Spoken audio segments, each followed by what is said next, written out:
Սիրելի հայրենակիցներ, բարև ձեզ։ Այսօր մենք խոսելու ենք ձեր հետ շատ կարևոր հարցի մասին, որը վերաբերվում է օրերս Թուրքիայում Անտալիայի դիվանագիտական ֆորումի ընթացքում Ադրբեջանի արտաքին գործերի նախարար Ջեյհուն Բայրամովի, Արարատ Միրզոյանի եւ Վրաստանի դեֆակտո արտաքին գործերի նախարար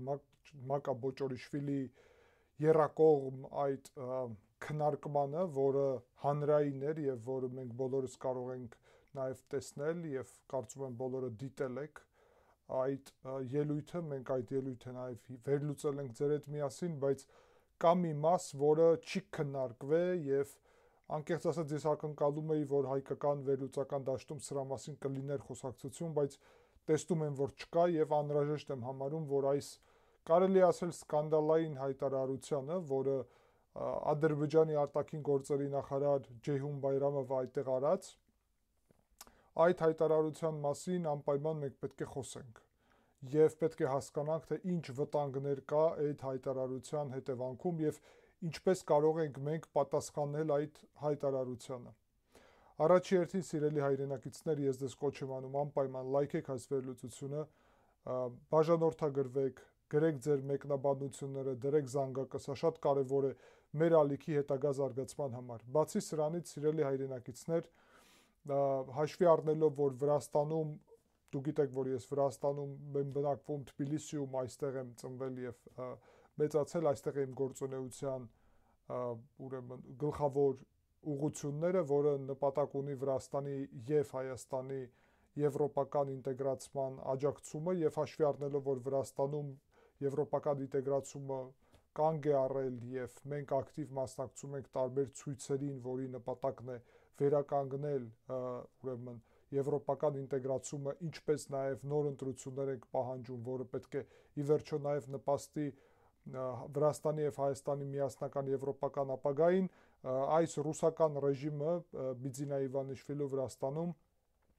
կիրառել է նոր պատժամիջոցներ ցուցարարների դեմ եւ դա տուգանքն է, որը իրանք 10 անգամ աճեցրել են, $180-ից դարձրել են $1800 մեկ օրվա համար տուգանքը ցույցի վրա մասնակցելու, այս պահին ես մեկ տուգանք արդեն հաստատված ունեմ եւ պետք է վճարեմ $1700 այդ տուգանքի համար, բայց եւս մեկ տուգանք կարծում եմ, որ սպասում է, որովհետեւ եւս մեկ դատական գործ ունեմ եւ 3 անցավ արդեն դատական գործը, մայիսի ամսվա ընթացքում կլինեմ նաև տեղյակ երկրորդ տուգանքի մասին։ Ուստի սիրելի հայրենակիցներ, ես ձեզ կոչ եմ անում, որ ցանկության դեպքում դուք կարող եք աջակցել ալիքին եւ աջակցել ինձ նաև այդ տուգանքը վճարելու համար նկարագրությունում նշված PayPal-ի եւ կրիպտոարժույթների հասցեների միջոցով, սա շատ կարեւոր է իհարկե, որովհետեւ շարունակելու եմ իմ գործունեությունը, որի նպատակն է Վրաստանի եւ Հայաստանի եվրոպական ինտեգրացման աջակցությունը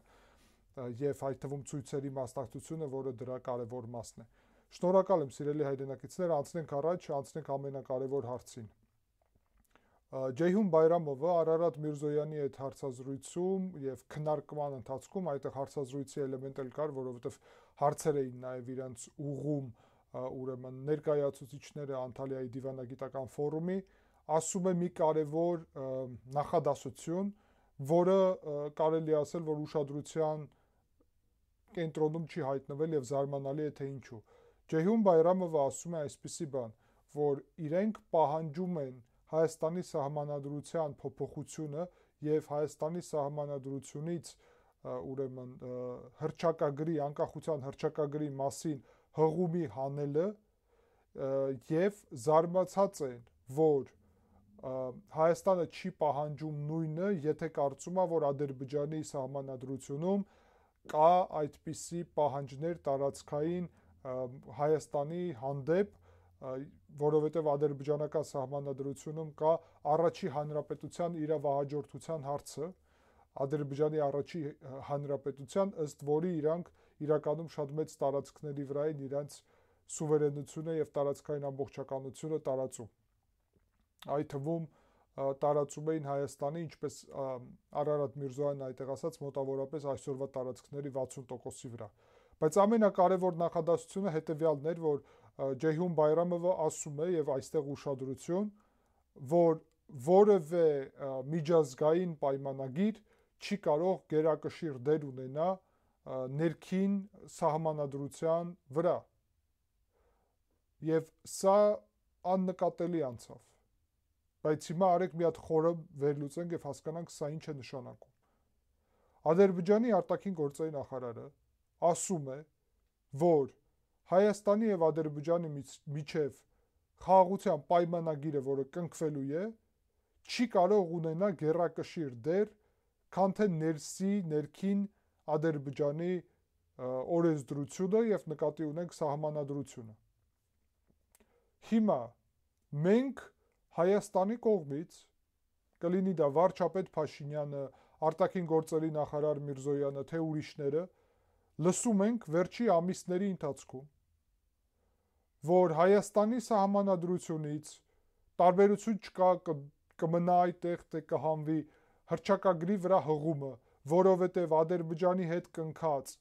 պայմանագիրը կունենա ավելի բարձր իրավական ուժ, քան թե ներքին օրենսդրությունը եւ ուշադրություն Հայաստանի կողմը ասում է, որ այդ պայմանագրում լինելու է կետ, խաղաղության պայմանագրում, ըստ որի որևէ ներքին օրենսդրության վրա հղումը չի կարող դառնալ պատճառ չկատարել այդ պայմանագիրը։ Բայց եւ մենք դրան հետևում էինք եւ այդ թվում կարծում էինք, որ սա պայմանավորված է երկու կողմի կողմից։ Երկու կողմն էլ այդ դա ընդունել է։ Բայց հիմա մենք տեսնում ենք, որ Ադրբեջանի արտաքին գործերի նախարարը ասում է բացահայտ, որ ոչ ներքին սահմանադրությունը, Ադրբեջանի ներքին սահմանադրությունը, ներքին օրենքները չեն կարող ավելի պակաս իրավական ուժ ունենալ, նույնիսկ ունենալու են ավելի բարձր իրավական ուժ, քան թե Հայաստանի հետ ստորագրած խաղաղության պայմանագիրը։ Սա իհարկե նշանակում է, որ կողմերը արդեն ունեն լուրջ խնդիր, ինչպես են ընկալում այս նոր պայմանագիրը։ Եթե նոր պայմանագիրը ավելի բարձր ուժ ունի, քան թե Հայաստանի եւ Ադրբեջանի սահմանադրությունը, ուստի սահմանադրությունների հարց իրոք կանգնած չի։ Բայց եթե նոր պայմանագիրը չի կարող ունենալ ավելի բարձր իրավական ուժ, քան պետությունների սահմանադրությունը, ուստի, սիրելի հայրենակիցներ, Հայաստանը հանելով իր սահմանադրությունից անկախության հռչակագրի վրա հղումը, իսկ դա հնարավոր չի ուրիշ ձև անել, որովհետև այդ անկախության հռչակագրի մեջ կա Լեռնային Ղարաբաղի մասին նախադասություն եւ նշանակում է, որ անկախության հռչակագրի վրա հղումը պետք է հանվի սահմանադրությունից, նշանակում է, որ Հայաստանը մնում է առանց իրավական հիմքի իր անկախության, միևնույն ժամանակ Հայաստանը իր անկախությունը փաստորեն ընկալում է սովետական հանրապետությունից, նկատի ունեմ հայկական սովետական հանրապետությունից, իսկ Ադրբեջանը իր սահմանադրությունում ունի եւ դա Արարատ Միրզոյանը, Հայաստանի արտաքին գործերի նախարարը, հենց այդ հանդիպմանը հաստատեց նաեւ, որ ունի առաջի հանրապետության 1918-1921 թվականների իրավահաջորդության վրա հղում, որը նշանակում է, որ Ադրբեջանը ունի շատ ավելի ուրիշ պատկերացում նաև իր իրավահաջորդության վրա։ Հիմա ճիշտ է կողմերը ստորագրել են եւ պայմանավորվել են Ալմա-Աթայի հռչակագրով շարժվել եւ փաստորեն շարժվում են, բայց պետք է ձեզ հիշեցնեմ, որ Վրաստանը եւ Ադրբեջանը իրանց սահմանադրություններով առաջի հանրապետության իրավահաջորդն են։ Վրաստանը իրավահաջորդ է 1918-21 թվականների Վրաստանի ժողովրդավարական հանրապետության, Ադրբեջանը նույնպես նույն թվականների ադրբեջանական հանրապետության։ Հայաստանը մնում է սովետական հանրապետության իրավահաջորդ։ Հայաստանը հայտարարում է, որ երկրորդ հանրապետություն չի, երրորդ հանրապետություն է։ Վրաստանը եւ Ադրբեջանը երկրորդ հանրապետություն են հայտարարում իրենց եւ հայտարարում են, որ վերականգնել են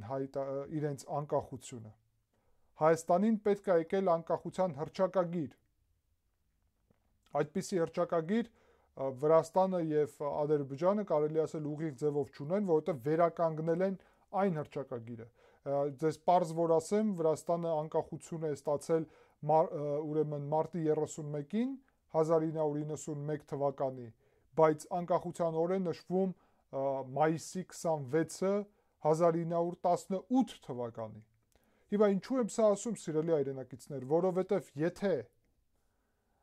Ադրբեջանը պահանջում է մենք հանենք սահմանադրությունից հայկական կողմը հղումը անկախության հռչակագրի վրա եւ ասում է, որ սահմանադրությունը ավելի բարձր ուժ է ունենալու, քան նոր պայմանագիրը, հանելով սա հայկական կողմը թողնում է իրեն սովետական հանրապետության իրավահաջորդ, իսկ ադրբեջանական կողմը թողնում է իրեն եւ իր սահմանադրությունից չի փոխում, այլ թողնում է առաջի հանրապետության իրավահաջորդ։ Եվ Ադրբեջանը ունի լրիվ ուրիշ պատկերացում սահմանների մասին, Հայաստանը այս դեպքում սովետական սահմանների մասին է իր պատկերացումը միայն։ Ինչը նշանակում է, որ ստեղծվում է շատ մեծ վտանգավոր իրավիճակ, որովհետև Ադրբեջանը որևէ փուլում կարա հրաժարվի Ալմա-Աթայի հռչակագրից, իր ներքին օրենքների վրա հղում անելով, ասելով, որ խոսքին իր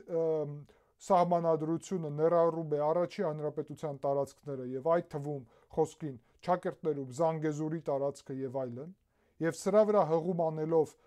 ամրապնդի իր տարածքային մկրտումները Հայաստանի տարածքների հանդեպ եւ Հայաստանը դրա վրա պատասխանել չի կարողանա։ Ես կարծում եմ, որ այստեղ անհրաժեշտ է այս հարցի վրա առաջի հերթին լուրջ ուշադրություն,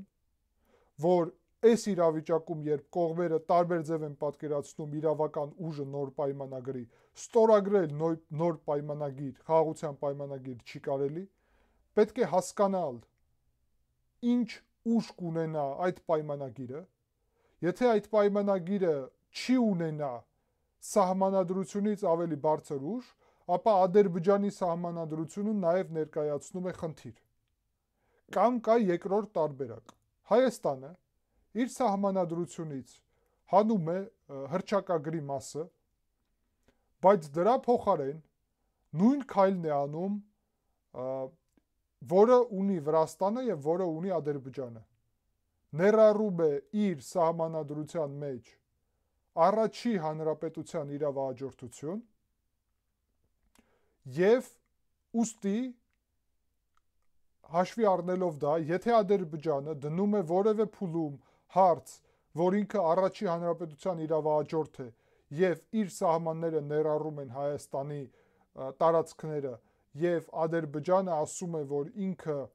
Ալմա-Աթայի հռչակագրից ուրեմն հեռանում է, չեղարկում է այդ մոտեցումը, Հայաստանը այդ դեպքում ստիպված չի լինի սովետական մոտեցում ունենալ եւ տարբեր, տեսեք Հայաստանը սովետական ընկալում կունենա, Ադրբեջանը միջև սովետական ընկալում եւ կարծես, որ Ադրբեջանը միջև սովետականով կարողանում է ինչ-որ հիմքեր ստեղծել իր համար, որովհետեւ դա ավելի շուտ է տեղի ունեցել։ Բայց Հայաստանը կարա ներառի նոր սահմանադրության մեջ առաջի հանրապետության իրավահաջորդությունը, բայց չներառի որևէ տարածքային պահանջ որևէ հարևանի հանդեպ, նկատի ունեմ Ադրբեջանի եւ Վրաստանի, ինչպես Վրաստանը չի ներկայացնում որևէ տարածքային պահանջ Հայաստանին կամ Ադրբեջանին, լինելով առաջի հանրապետության իրավահաջորդ, եւ առաջի հանրապետությունը Վրաստանի ուներ ուրիշ սահմաններ ի համեմատ այն սահմանների, որը Վրաստանը այսօր ունի, Վրաստանի պատկերացումով, Հայաստանի պատկերացումով նույնպես առաջի հանրապետությունը ուրիշ սահմաններ ուներ եւ Ադրբեջանի պատկերացումով նաև, բայց այն իրավիճակում, եթե միայն Հայաստանը մնա սովետական Հայաստանի իրավահաջորդ, իսկ Վրաստանը եւ Ադրբեջանը լինեն առաջի հանրապետության իրավահաջորդներ, այդ դեպքում,